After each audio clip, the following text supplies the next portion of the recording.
금요일 날 4시 조금 전에 전화가 왔어요.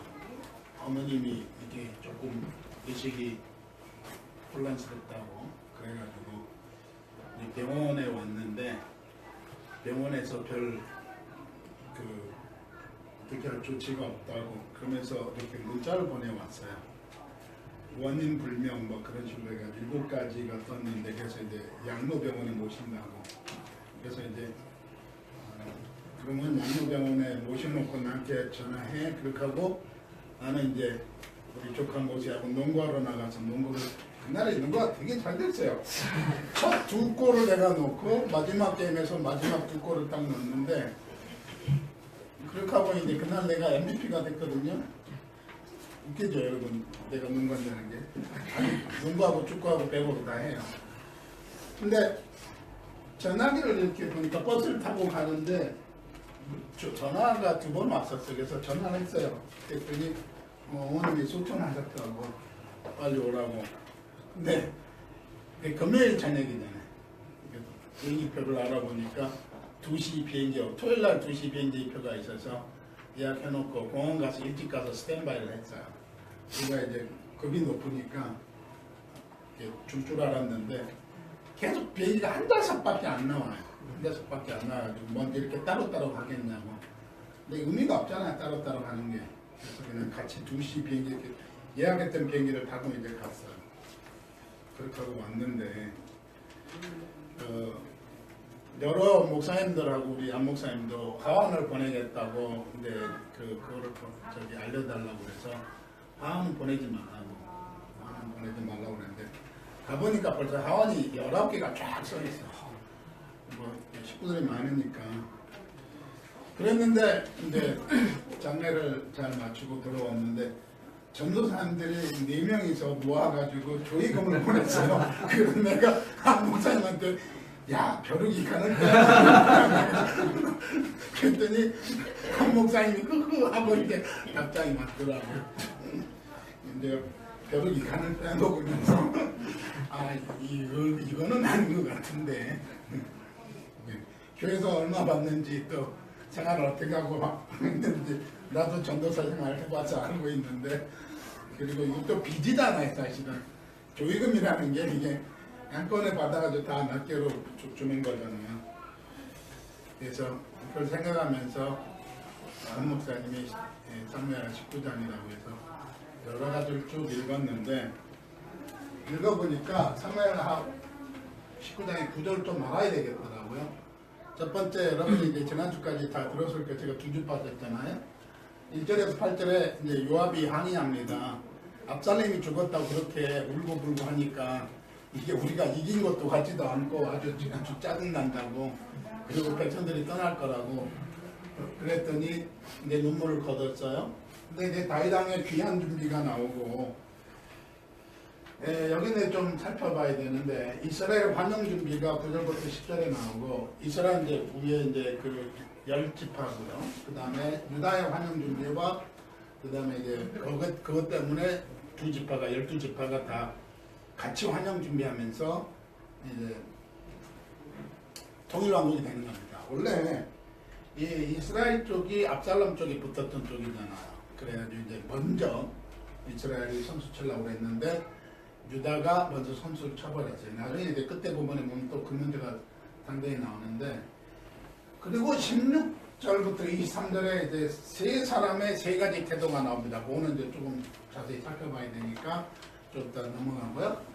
그 다음에 이제 왔을 때 무비보셋을 만나게 되고 무비보셋의 진실을 이제 다윗 왕이 알게 되잖아요. 그 다음에 이제 오늘 중점적으로 제가 설교하려고 하는 이 바르실레의 환송 이야기가 나오는데 그러니까 조금 이야기가 왔다 갔다는 해요. 왜냐하면 이제 시간적으로 쭉 한 게 아니라 크게 사람 중심으로 이 본문을 구성했더라고요. 살펴보니까. 그 다음에 이제 남북의 분쟁이 시작되는데 이게 뭐냐면 서로 왕한테 충성을 경쟁하는 겁니다. 이제 다음 장에 가면은 이제 충성을 경쟁하다가 세바가 이제 반역을 하게 되는 그런 또 얘기가 또 나오는데 그거야 뭐 이렇게 큰 문제가 아니었으니까 다루진 않고요.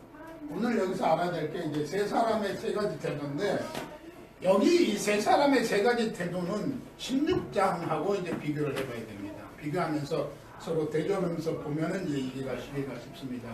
첫 번째 시므이가 16장에서 보면은 막 돌도 던지고 뭐야 했잖아요. 그랬더니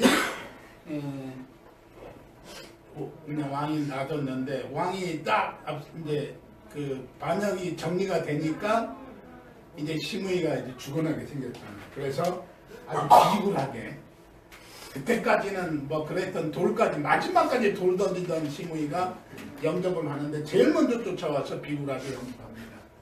그랬더니 이제 여기잖아요.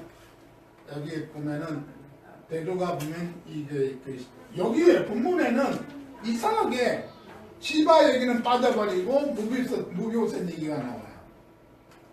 그 다음에 이제 아비스의 처형 얘기가 나오는데 16장 여기서 보면은 이제 9절에 16장 9절에 똑같은 사건이 나와요. 시므이가 그렇게 하니까 아비새가 저거 개 같은 놈 죽여버리자고 그러니까 놔둬라 그랬잖아요.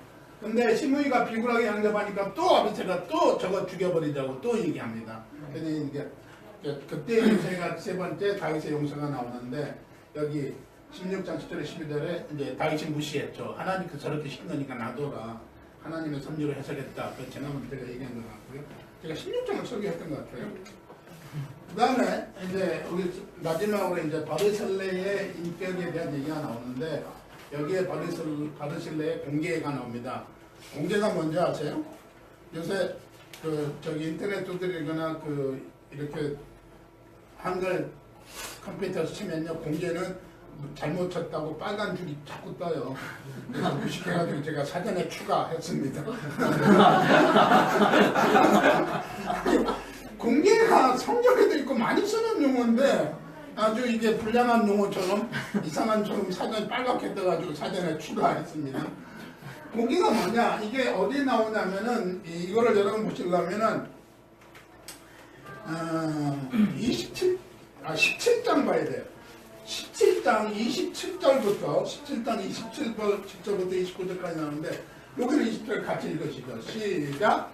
다윗이 하나님의 들었을 때에 암몬 족속에게 나가 사람과 스야의 소기와 로데발 사람 미디아의 아들과 로블레임 길르앗 사람 바르실레가 여기 바르실레가 나오지 세 명이 나타나는데 17장 27절에 세 명이 나타나는데 누구냐면은 소비, 그 다음에 마길, 그 다음에 바르실레 세 사람이 왕을 이제 공개하게 되는데 28절 시작. 신상과 대야와 시브르와 밀과 보리와 밀가루와 볶은 곡식과 콩과 팥과 볶은 녹두와 29절 꿀과 버터와 양과 치즈를 가져다가 다윗과 그와 함께한 백성에게 먹게 하였으니 이는 그의 생각에 백성이 입에서 시장하고 분하고 말리니까 시장이더라. 여러분 옛날에 하니까 웃습니다. 저기 우리 안 목사님이 설교할 적에 시바가 무비보셋을 속여가지고 노새에다가 물이랑 먹을 거 잔뜩 싣고 왔잖아요.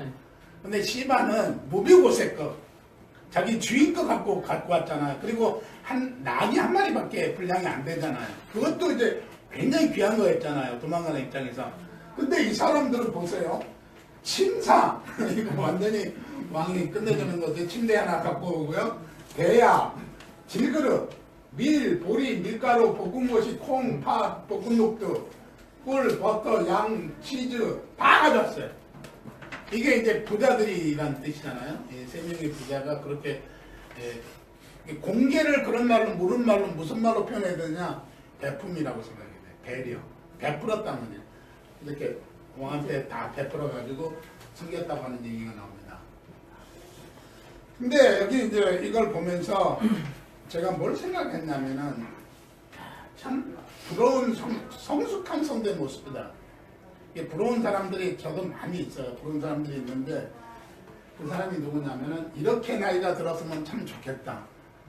우리 나이 드신 분들 오늘 잘 보시고 이렇게 늙었으면 좋겠다 하는 겁니다.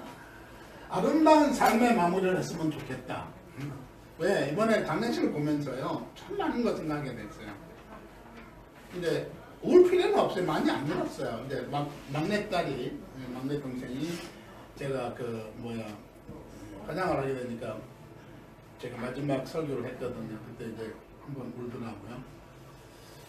자기를 아는 아름다움, 멋있는 노인. 예, 호주하고 뉴질랜드를 2008년에 송영필 부모, 우리 의학교 부총장님 부부, 그 다음에 미국에서 오신 김동수 교수님 내외, 그리고 저희 가정, 그렇게 세 가정이 호주하고 뉴질랜드를 여행한 적이 있는데 조금 사진 보여드릴게요. 이분들을 모시고 왔는데 사람들이 다 부러워했어요. 왜 그러는지 이제 보여드릴게요. 이번 장례식을 치르면서 또 이건 아닌데 싶은 것도 많이 있더라고요. 그리고 그 주간에 장례식을 세 군데를 제가 가고 그 다음에 저희가 간 거거든요. 근데 저희가 용인에 가는 병원인데 그 병원 원장님네 어머님이 소천하시면 75세에 소천하셨어요. 저희 주변에 듣다 보니까 혈전이 문제더라고요. 혈전이 이게 왜 가지고 장애가 틀려가지고 죽으셨는데 의사들도 그건 할 수 없더라고요. 그리고 참 안타깝게 생겼던 게 거기는 그 의사하고 여동생 딱 두 분밖에 없어요. 남매가 있으니까 그 장례식장 갔는데 원천 팀내교회 다니거든요. 우리가 갔을 때는 너무 사람이 없었어요. 그리고 이제 나중에 교회에서 와서 예배 드린다고 그래서 이제 우리는 예배 때문에 빨리 나왔는데 참 많은 생각을 하게 되더라고요. 근데 장례식을 보면요, 참 부러운 장례식이 있어요. 아름다운 장례식이 있어요. 저희 장인어른 소천하셨어요. 저기 옆에는 그 불교식인데요. 판결대로 술 먹고 싸우고 시끄럽고 울고. 근데 우리 쪽에는 장례식에서 웃고 난리야. 부러워요. 자, 여기까지는 좋은데 더 나가면 꼴불견이 되는, 우리 볼상산업사 하는 소리 많이 듣잖아요. 그런 걸 많이 봤어요. 자, 여기 이제 이 노인네가 김동수 교수님하고 백하나 교수님이에요. 이 노인네가 그 당시에 75세 정도였고요. 요 송 목사님하고 이제 사모님이신데 그때 칠순 잔치를 거기 가서 그래서 이분이 칠순 생일 파티를 7번 했어요. 그리고 금년에 8순을 했는데 내가 8번 하라고 그랬어요. 칠순을 7번 했으니까. 그리고 이제 저희죠. 근데 이분 좀 이따 사녀를 따로따로 보내드리는데 보세요. 김동수 교수님 내가 미국 버지니아의 노르폭이라고 하는 대학교에서 거기서 사회복지 쪽으로 한 40년 가르치셨어요. 근데 미국에서는 저는 이제 금년에 은퇴하는데 미국은 연령 때문에 은퇴하는 게 없어요. 본인이 하고 싶을 때까지 할 수 있어요. 근데 은퇴하시고 오셔서 저희가 받은 은퇴연금을 전부 다 저희 학교, 숭실, 그 다음에 안동 이렇게 세 군데다가 헌금하시고 그 다음에 이제 이렇게 사시는 거예요. 그래 보면 여기 보세요. 참 아름다워라. 참 아름다워라. 카풀티 입고 그리고 이제 이 모자는 제 모자였고요. 요것도 제 모자였고요. 두 모자는 제가 드린 거고요. 이게 시드니 오페라 하우스죠. 갔는데 내리자마자 저기부터 가서 그 다음에 이제 점심 먹고 왔는데 이분들입니다. 머리 보세요. 이분이요. 켄터키 프라이 가서 앉아있으면 사람들이 전부 다 주인이 온 줄 알아요. 주인이. 그리고 또 부부. 그리고 이분의 여기는요. 30대 중반에 40대 미만의 여자 간이 이 속에 들어가 있어요. 예, 죽는데 이분이 그 동네에서 다니면요. 아직도 안 죽었는데 그렇게 하고 참 기적이라고 그러는 분이 이분이요. 그리고 이분의 아버지가 김구 선생의 비서를 했던 분이고요. 그리고 아버님이 구암장로교회 개척하신 목사님이에요. 그런데 이분이 이렇게 멋있게 살고요. 그 다음에 이게 이제 여기도 보세요.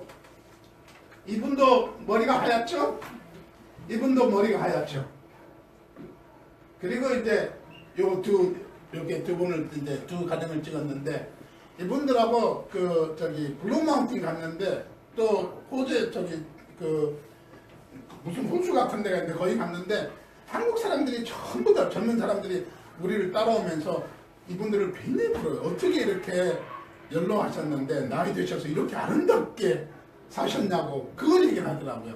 그러니까 저도 저분들처럼 저렇게 아름답게 참 늙었으면 좋겠다는 생각을 하고 있습니다.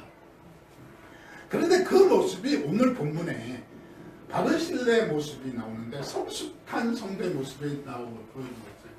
첫 번째, 80세 노인의 등장입니다.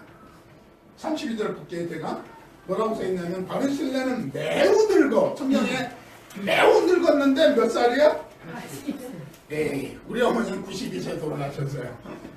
92세에 소천하셨고요. 우리 할머니는 106세에 소천하셨는데 우리는 전부 다 할머니처럼 100세까지는 살 줄 알았어요. 근데 문제가 뭐냐면은 3층에 사시다가 7층으로 이사를 하셔서 계속 엘리베이터를 타시니까 걸어다니지 않으니까 다리가 약해져가지고 다리에 혈증이 생긴 거예요. 그래서 나이가 드실수록 많이 걸어야 돼요. 젊었을 땐 덜 걸어도 돼요. 매우 늙었다겠는데 몇 살이냐? 80세. 그 다음에 부자가 아니고요. 큰 부자로 나왔어요. 성경에. 부자가 아니고 30. 다른 이의 도움이 전혀 필요 없는 사람입니다. 다윗왕을 공개했는데 다윗왕이 감동받아가지고 자기도 그렇게 해주고 싶다고 내가 너를 공개하겠다. 33절 써있어요.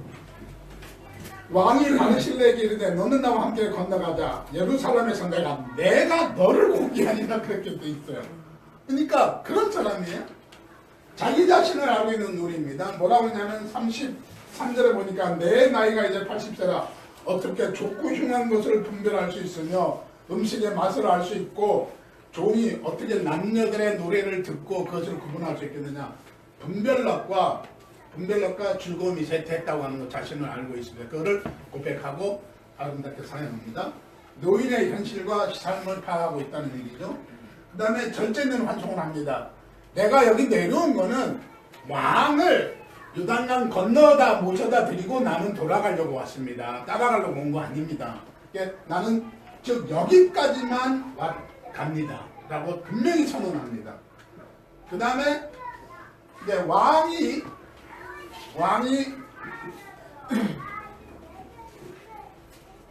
그러니까 바르실레가 왕의 침이 되지 않겠다. 30번에 보니까 왕께 아직도 누구를 끼치오리까 내가 왕한테 피해를 주고 짐이 되기 싫다는 얘기했습니다. 이제 노인이 되면은 이제 저도 우리 사람이랑 늘 의논하는 게 그래요. 은퇴한 다음에 아들 집에 가니까 애들이 싫어할 거란 말이에요. 특별히 아들이 좋아하겠지만 며느리가 얼마나 짐 부담되겠어요. 그거 정말 힘들잖아요. 그래서 이제 그 얘기를 하고 있는 우리도. 근데 바로 바르실레가 왕한테 짐 되는 거 싫다 그렇게 선언해요. 여기까지만을 선언하죠. 그 다음에 과분한 상을 정중히 사용했고요. 그 다음에 죽음에 대한 준비를 하는데 30절에 보니까 고향에 돌아가서 고향 부모의 묘 곁에서 죽으려 하나이다. 그렇게 써 있습니다. 그 다음에 타인, 즉 자기 아들을 첨부합니다. 나는 아니고 아들은 아직도 살아있으니까 아들을 데려다 쓰십시오. 그렇지만 30절 계속해서 처분대로 베푸소서. 내가 어떻게 이래라 저래라 하고 싶진 않다. 왕이 보는 거고 왕이 알아서 해달라 그렇게 얘기했습니다. 그리고 39절에 보니까 자기 곳으로 돌아갔다 써 있어요. 그럼 도대체 바실레는 어떤 사람이냐?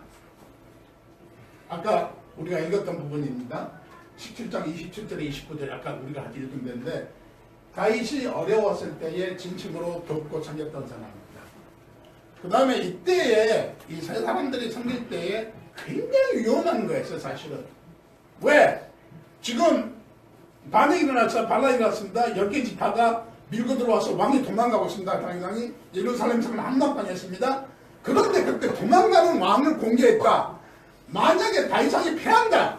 그러면은 자기들은 다윗왕을 섬겼던 사람들이고 공개했기 때문에 완전히 자기들 망하는 거예요. 도박하는 거나 마찬가지. 우리 입장에서 볼 적에. 지금 선거가 붙어가지고 어느 쪽에 붙느냐 사람들이 굉장히 고민 많이 하는데 바로 이런 상황이에요. 위험을 무릅쓰고 다윗을 도왔던 사람입니다. 그리고 이 사람들은 상황을 안 따졌어요. 왜? 자기들이 좋았던 왕이니까 왕한테 끝까지 충성했던 사람들이고요. 그 다음에 충성의 대가로 아무것도 요구하지 않았어요. 정치적인 얘기를 옛날에 이제 다 끝난 얘기는 할게요. 그때 김대중 씨하고 이해창 씨가 붙었었나요? 노무현 씨였나요? 이해창 씨가 붙었었잖아요. 그때 주변에 하는 사람들이 이해창 씨가 좋다고 그래요. 왜 그러냐니까 이해창은 식솔이었기 때문에 먹여 살릴 사람이 없대. 근데 지금 박원순 씨 얘기도 내가 여러 가지를 듣는데 내가 중학생 때 가르쳤던 아이가 박원순에 참모를 했거든요. 근데 그 사람 내 돌아가고 그 다른 사람 그 자리를 찾고 있다고 그러더라고요. 왜? 다 먹여 살리는 거예요. 자기 밑에서 계속 시민운동하면서 계속 했던 사람들이니까. 바로 이겁니다. 그런데 충성의 대가 성공도 해주고 그거 받는 거잖아요. 근데 역대 대통령, 우리나라 대통령은 전부 다 이거 했어요. 거의 안 한 사람 없다고 봐야 돼요.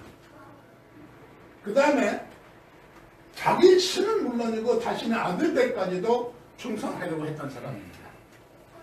그 다음에 전제 없이 봉사했던 사람, 똑같은 얘기고요. 그 다음에 공개할 줄 알았던 사람, 즉 베풀 줄 알았던 사람입니다. 자, 언젠지는 모르는데 뉴욕에서 어떤 할머니가, 뉴욕에는 소나기가 자주 안 오잖아요. 여기 시카고 살아가지고. 근데 맨하탄에 이렇게 길을 가다가 갑자기 소나기를 맞았어요. 그러니까는 소나기 팍 쏟아지니까 이렇게 보니까 큰 가구점이 있는데 거기 천막 밑에 이렇게 들어가서 비를 피하고 있습니다. 비를 피하고 있는데 안에서 점원을 보니까 할머니가 갑자기 쏘나니까 이게 추워졌잖아요. 좀 떨고 있는 것 같아서 이렇게 들어오시라고 그러고 이게 옷이 홀딱 젖었는데 들어오시라고 앉으시라고 그랬더니 그리고 커피를 따뜻하게 해서 이거 좀 쉬었다 가고 비가 그친 다음에 옷을 말리고 가시라고 그러니까 이렇게 젖었는데 앉아도 되니 괜찮다고 닦으면 된다고 그렇게 하고 이제 노인네를 잘 보살폈어요. 그리고 이제 비가 그치니까 갔어요. 근데 일주일 후에 큰 회사에서 가구 그 뭐라고 그래 이렇게 물건 사는 사람 그 뭐라고 그래요 회사에서? 네? 네? 아니 회사에서 담당하는 직원 있잖아요. 물건 구매하고 그런 사람. 노천당이죠. 네? MD라고 부르기도 하고. MD? MD. 그런 직책이 있잖아요. 저기 수매하고 막 그거 하고 그런데 우리나라 정부로 치면 전매청 같은데 그 담당 직원이 왔는데 그 할머니가 뉴욕의 맨하탄의 큰 회사 사장 아들이었는데 저기 어머니였는데 그날 어떻게 그냥 맨하탄 구경 나왔다가 갑자기 비를 맞아버린 거예요. 그러니까 점원의 입장에서는 그냥 노인네가 너무 벌벌 떠고 있는 게 그게서 그냥 사랑을 베풀었는데 그것 때문에 그 회사에서 이런 사람의 저기 가게라면은 가구점이라면 가구라면 믿을 수 있다 해서 회사가 거기서 구매를 하는 겁니다. 가게 그 가구들을 무의식 중에 베풀었던 게 성경에도 있잖아요. 아브라함이 무의식 중에 천사 대접했다가 그런 얘기 성경에 많잖아요. 근데 우리는 항상 뭘 할 적에 계산을 너무 하잖아요. 진짜 계산만 해요. 모르겠어요. 심지어는 교회 헌금할 적에도 계산 다 하고 누가 얼마 할 거니까 나는 요 정도 하면 돼. 그거 계산하고요. 그 다음에 축의금 할 적에 조의금 할 적에 딱 머릿속으로 계산하잖아요. 장부가 다 있잖아요. 이 사람이 얼마 냈지? 그네. 근데 나는 이번에 전혀 연락도 안 했던 사람들이 나한테 막 이제 그 조의금이 왔어요. 막 어떻게 왔는지 통장으로 오고 또 전화로 오고 막 그러더라고요. 그래서 어떻게 알았냐? 우리 안 목사님한테 내가 연락 안 했는데 연락이 와서 어떻게 알았냐고 했더니 내 카톡 보고 알았다고 페이스북 보고 알았다고. 이게 우리가 서로 공개하고 서로 베풀 적에 위에 있는 것처럼 전제 없이 대가 바라지 않고 상황 따지지 않고 그렇게 살고 있느냐 우리가. 남들에게 베풀 적에 심지어 요새는요 그 청첩장에 꼭 통장번호 넣어주죠.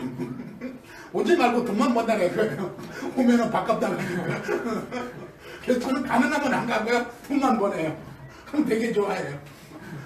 특별히 이제 강남에는 이제 1인당 식사비가 막 10만 원 넘는 결혼식장이 많거든요. 그러면 10만 원 내고 둘이 와서 먹으면 어떻게 하는 얘기예요. 자, 우리는 그렇게 살고 있는가 하는 건데. 그 다음에 예의가 바른 사람이에요. 따뜻하게 왕한테 대접하고 제가 여기 온 거는 왕을 요단강을 건너드리려고 모셔드리려고 왔습니다. 여기까지가 제가 할 일입니다. 라고 얘기합니다. 나이 많아 늙었지만 탐욕에 물들지 않은 사람입니다. 36절에 자신이 쌓는 위치를 정확하게 알고 있는 사람입니다. 내리사랑이 무엇인 줄 아는 사람이다. 왜? 자기 말고 자기 아들을 추천한다. 자신의 한계를 알고 있는 사람이고요. 겸허하고 겸손한 사람이고요. 현실을 정확히 파악하는 사람입니다. 여기까지가 제가 파악한 본문 말씀들에서 찾아낸 내용이고요. 그럼 여기까지라고 했는데 여기까지가 뭐냐? 여기까지 의미가 뭐냐? 절제를 의미하는가? 여러분 과요불급, 과유불급 두 개 단어 다 씁니다. 과요불급은 지나치면 부족하면 못한다라는 뜻이 못하다는 뜻이고 과유불급은 지나치면 미치지 못하면 못하다라는 뜻입니다. 두 단어가 다 쓰는 단어입니다. 절제를 의미하는가? 그 상도에 보면은 잔이 안에 나오죠. 그게 무슨 잔이죠? 잔 이름이? 성진이 아빠 모르세요? 그 상도에 보면은 그 이렇게 술잔이 있는데 갑자기 생각이 안 나서 그래요. 네? 아니 잔이 넘치지 않도록 그 중간에 구멍이 있어서 우리 술이 계양배라고 들어봤었어요? 상도 영화도 안 봤고 상도 책도 안 읽었잖아요. 상대에 보면은 그 상도 저기 주인공이 쓰는 잔이 있는데 그게 계양배입니다. 왜? 과유불급 지나치면은 안 된다는 거예요. 지금 우리나라에서 지금 최근에 제일 이제 완전히 망하지는 않았는데 저기 피츠버그 저기 선수 있죠, 운동선수 강정호 그 사람 술 먹고 지금 그렇게 해가지고 지금 비자도 빠꾸 먹고 지금 피츠버그에서 포기하려고 하는 징조까지 나타나고 있잖아요. 왜? 절제를 못했기 때문이니까. 두 번째로는 절제는 책임을 의미하는가? 최소한도 여기까지는 해야 되는 거 아니냐, 저게. 자꾸만 일을 안 하고 그러니까 공부도 안 하니까 최소한 여기까지 해라. 제가 학생들을 가르치는 교수 입장에서 보면은 너는 여기까지는 해야 되는 거 아니냐. 그래서 이제 졸업시험을 볼 적에 최소한도 이거는 알아야 되는 거 아니냐는 게 여기까지거든요. 여기까지는 공부해라. 그 다음에 박사과정에서는 그 프로포설을 낸 다음에 포지션 페이퍼라고 하는 걸 내고요. 그 다음에 그걸 오랄 디펜스를 합니다. 그래서 자기가 나가서 오랄 디펜스. 그 다음에 이제 논문 허락을 받고 논문 다 쓰고 그 다음에 마지막으로 오랄 디펜스 하고 그렇게 되거든요. 그러니까 여기까지라는 의미는 절제 의미도 있지만 책임에 대한 의미도 있습니다. 그 다음에 한계를 의미하면 우리의 능력이 어디까지밖에 안 되는가. 어디까지 최대로 해볼 수 있는가. 그것도 한계성에 대한 의미도 있고요. 그 다음에 우리가 섬길 때에 어디까지 섬길 건가, 혹은 돌볼 때 어디까지 돌볼 건가, 어디까지 책임질 것인가. 근데 우리 애들 이렇게 볼 적에요, 유치부나 그런 데 볼 적에 넘어졌어야 일으켜줘야 되느냐? 절대로 미국에서는 안 일으켜줘요. 아프니? 그렇게 하고 물어봐요. 도와줄까? 그리고 뭔 일을 하고 도와달라고 그러면은 일으켜주는데 도와달라 소리 하면 안 일으켜줘요. 그래서 자립심을 키워주는 거죠. 제가 좋아하는 음악 중에 하나가 시벨리우스의 판타시 플란데 나오는데 거기 보면 동영상에 보거든요. 거기 보면은 어미 거기가 저 밑에 호수에서 새끼들을 기다리고 있어요. 여러분 인터넷 들어가서 유튜브로 보면은 애기 새들이 애기 거위들이 좀 떨어져가지고 동굴에 나와가지고 떨어져가 엄마 따라가는 게 나오거든요. 동물들도 저렇게 자식을 잘 키우는데 우리는 너무 과보하고 있고 너무 그런 걸 많이 보게 돼요. 자문사에 때가 있다. 일할 때가 있고 쉴 때가 있고 말할 때가 있고 잠잠할 때가 있다. 바로 이런 얘기.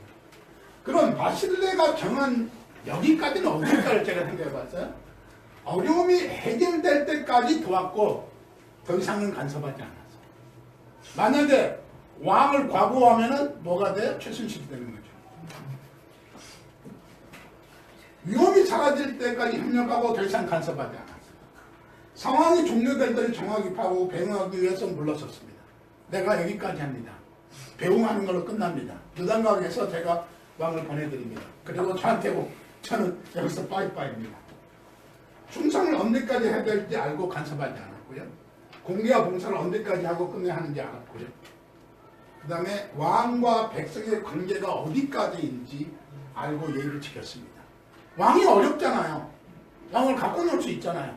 계약할 수 있잖아요. 그러나 왕은 아니고 왕이고 나는 이번에 최순실하고 박근혜 사이가 바로 이런 문제잖아요. 그렇잖아요. 다윗은 왕이고 자신은 백성을 알고 처신했다고 하는 얘기입니다. 자신의 나이를 알고 자신의 능력이 어디까지인지 알고 있었다. 즐기지 못하면 음식이나 과물을 즐기지 못하고 그 다음에 당신한테 부담을 줄 수 없다. 그걸 알고 있었고요. 자신이 있어야 되는 위치, 요단 위치가 어디까지인지 정확하게 알고 있었다는 얘기입니다. 나는 요단강을 건너서 왕을 모셔다 드리고 그리고 당연히 돌아갑니다. 그러니까 돌아가잖아. 그리고 자기의 곳으로 돌아가니라 성경에 써 있잖아. 넘어가지 않았습니다. 왕궁가지 않았습니다. 후대에 넘겼습니다. 자, 자기의 삶을 넘지 않았다는 얘기죠. 자신의 한계가 어디까지인지 알고 있었던 사람입니다. 결론은 현실 파악을 정확하게 하는 사람이고요.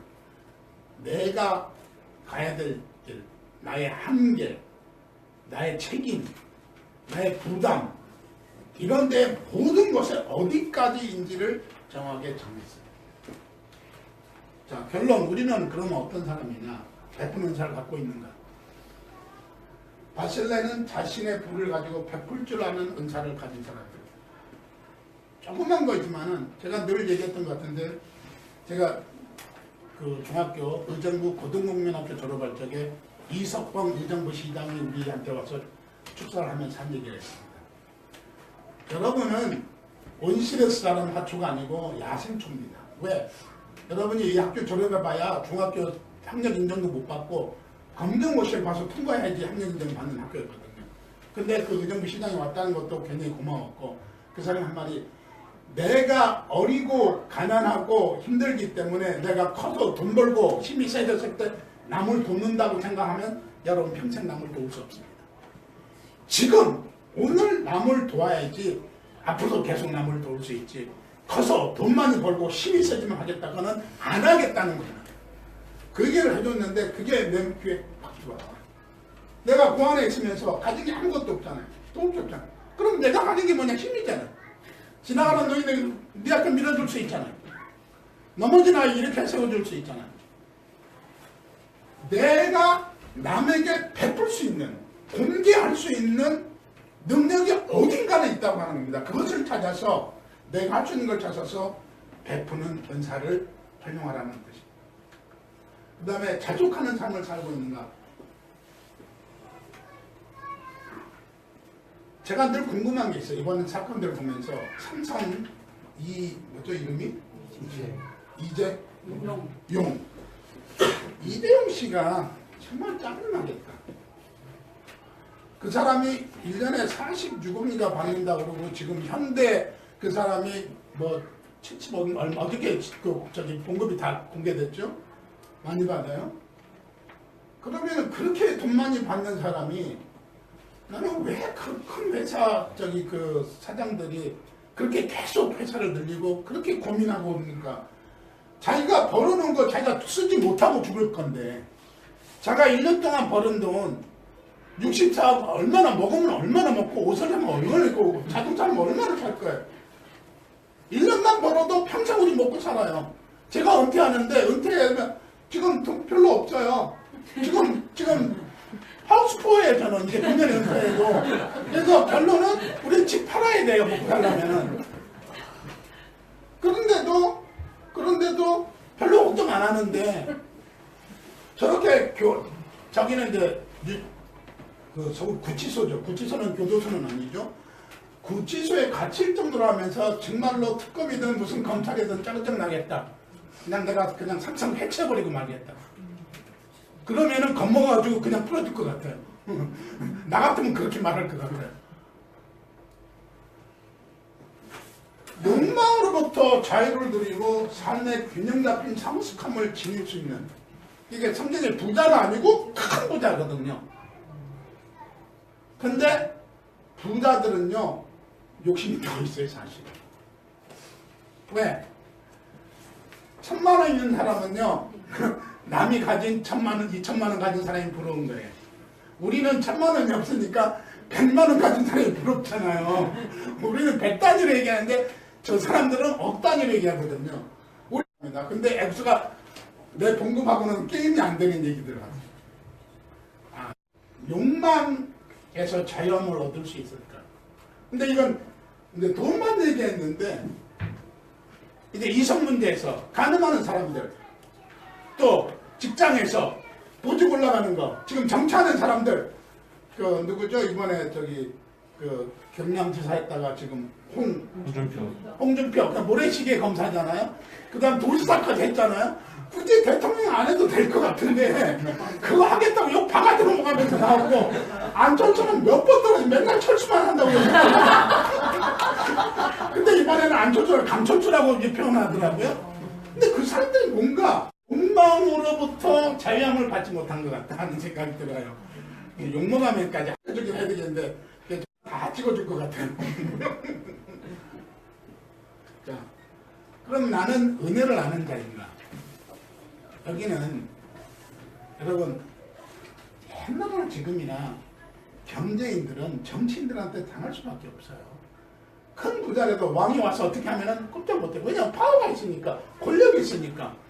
왜 삼성이나 재벌들이 맨날 저렇게 돈 있는데도, 근데 이제 그 사람들은 너네 권력도 한 번 5년이면 끝난다라고 얘기하잖아요. 네 권력도 5년, 나는 5년 잘만 버티면 그 다음에 너는 내 밑으로 올 수밖에 없다. 왜? 판사, 검사들이 전부 다 그 회사로 가잖아. 다윗은 자신에게 은혜를 베푼 자들에게 보상을 베푼다. 자, 여기까지는 바르실레, 여기는 다윗왕. 그렇게 하니까 나도 너를 공격하겠다. 그렇게 약속하잖아. 그리고 오라고 그러잖아.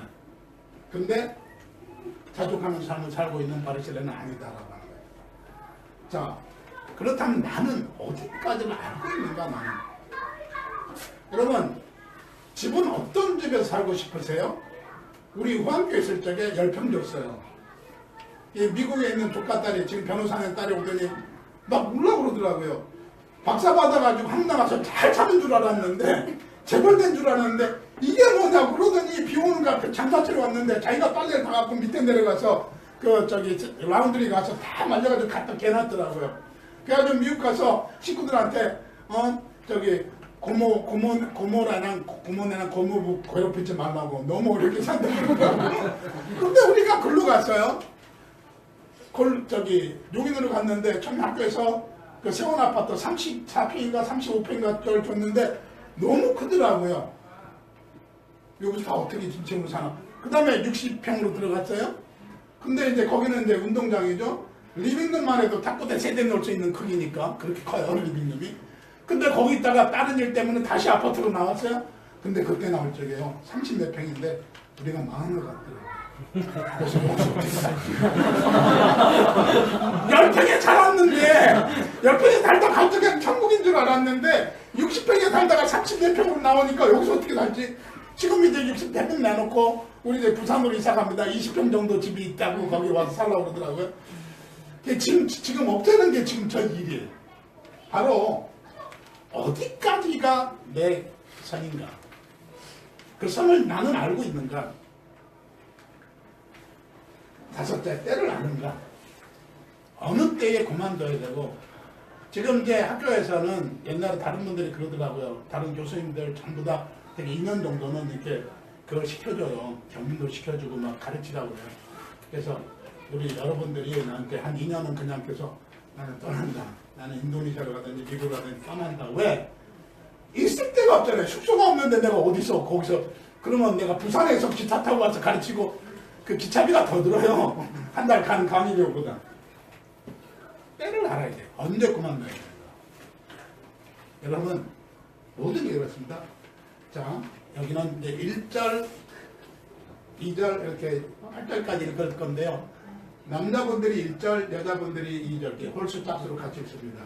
시작! 범사에 기한이 있고 천하 만사가 다 때가 있나니 때가 있고 죽을 때가 있으며 심을 때가 있고 심은 것을 뽑을 때가 있으며 죽일 때가 있고 치료할 때가 있으며 할 때가 있고 세울 때가 있으며 울 때가 있고 웃을 때가 있으며 슬퍼할 때가 있고 춤출 때가 있으며 돌을 던져볼 때가 있고 돌을 거둘 때가 있으며 안을 때가 있고 아는 일을 멀리할 때가 있으며 할 때가 있고 이를 때가 있으며 지킬 때가 있고 버릴 때가 있으며 짖을 때가 있고 꾀할 때가 있으며 잠잠할 때가 있고 말할 때가 있으며 사랑할 때가 있고 미워할 때가 있으며 전쟁할 때가 있고 평화할 때가 있느니라. 자, 여러분 내 삶에서 모든 것에 어디까지인가, 언제까지인가를 정해야 됩니다. 내가 회사를 그만둘 적에 또 자식은 어디까지 키워줄 건가, 어디까지 책임져 줄 건가, 그리고 내 신앙에서 내가 사람들을 돌볼 적에 어디까지 해야 되는가, 그 다음에 내 책임이 어디까지인가, 그거를 파악하시고요. 바르슬레가 왕을 섬긴 것처럼 우리가 서로 사랑하고 섬기고, 그리고 선을 알아서, 이게 한국 사람하고 차이가 있는데 그 프라이버시 라인이 이렇게 돼 있거든요. 질문할 적에도 그 사람의 프라이버시 같은 건 질문 안 해야 되거든요. 한국에서 제일 짜증나는 얘기가요.